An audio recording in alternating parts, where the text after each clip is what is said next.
Good day everyone. So ngayon magluto tayo ng sinigang. Half kilo na pork, kangkong, sitaw, okra, and yung sinigang. Gusto ko lagi sa gabi para mas masarap. And onion and garlic. Heat natin yung oil and then we put garlic and onion.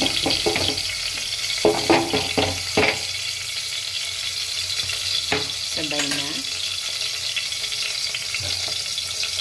And then lagi ko sinasabay ito. Pepper.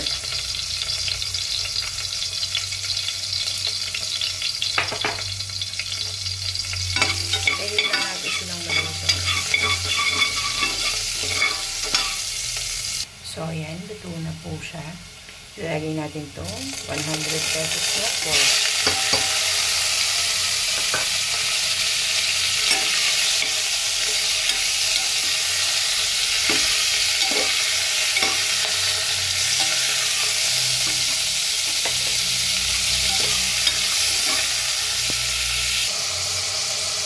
Ayan, pag nagisa na siya,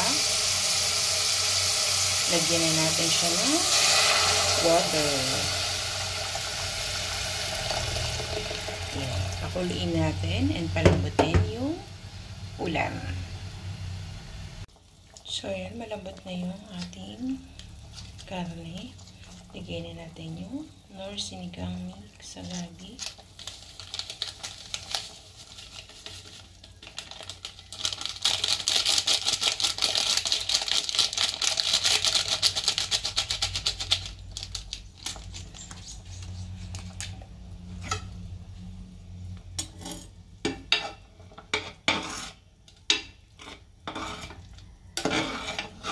Pakuloyin natin mga 2 to 3 minutes. Yan. Tapos lagyan na natin yung okra and sitaw.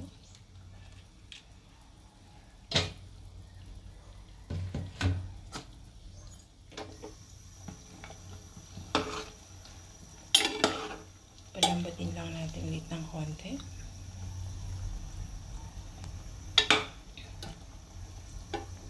So, ayan, malambot na yung sitaw and okra natin. Lagyan na natin yung kangkong.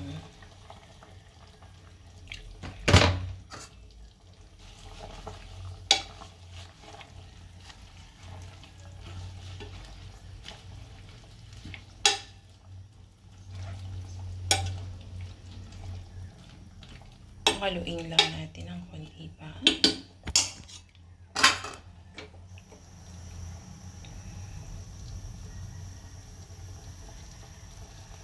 So, ayan, kulong-kulong na po. And then, papatayin na natin siya and ready to eat na po. Enjoy your sinigang!